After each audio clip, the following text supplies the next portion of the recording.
Aujourd'hui, nous sommes en regret de voir encore que l'administration de son territoire s'engage à organiser le fameux recensement biométrique sans associer les acteurs politiques et la société civile. C'est un danger qui est en train de courir le ministère de l'administration du territoire. Parce que la dame qui est en train de piloter cette opération, elle ne pourra pas dire qu'elle n'a pas d'expertise et d'expérience, étant donné qu'elle a été membre de la CENI passée. Elle était représentante du RPG et de l'administration du territoire au sein de la CENI.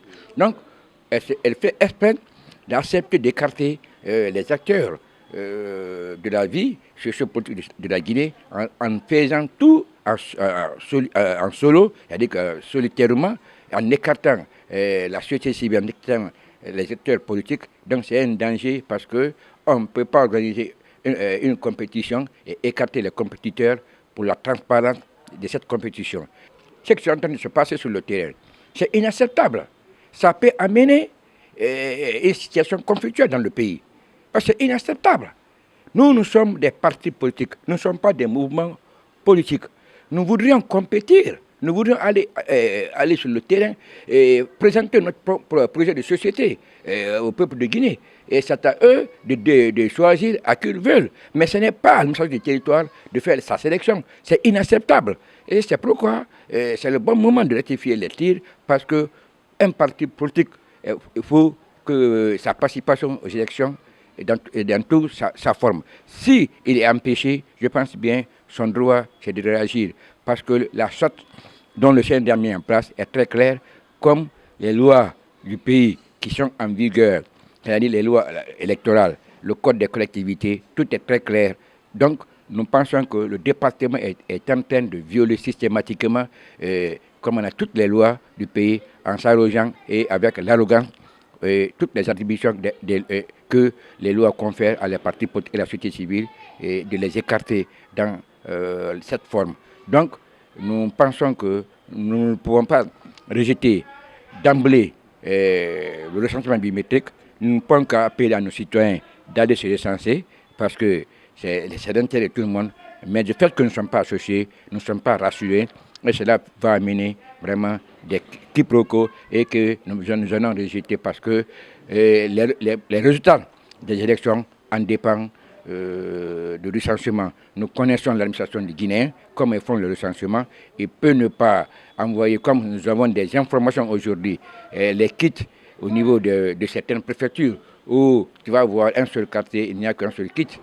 Oui, les kits sont insuffisants et que c'est le délai imparti, c'est 45 jours, et que, par exemple, nous, dans notre quartier, c'est hier que ça a été commencé, c'est pas le 15. Donc il y a même, jusqu'à présent, certaines préfectures, certains quartiers à l'intérieur du pays, même à Conakry, ne sont pas débutés, compte tenu de la précipitation, compte tenu de la façon dont les gens ont été recrutés pour manipuler le kit électoral, qui n'ont pas d'expertise ni d'expérience. Donc tout ce problème-là, c'est sur le terrain.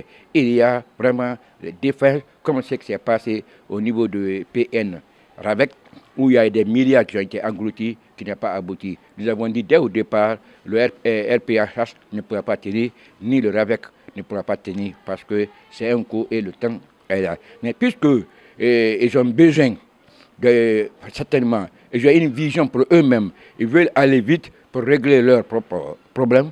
Donc je pense bien, en tenant compte de l'exigence des bailleurs de fonds, les institutions internationales, ils veulent aller vite, mais la façon dont ils sont en train de faire, ce n'est pas anodin et ce n'est pas acceptable. Aucune formation politique du nom qui souhaite participer aux élections ne peut accepter la forme dont l'administration du territoire est en train d'évoluer. Donc, nous avons deux alternatives au niveau du PPC que nous voudrions demander à toutes les formations politiques.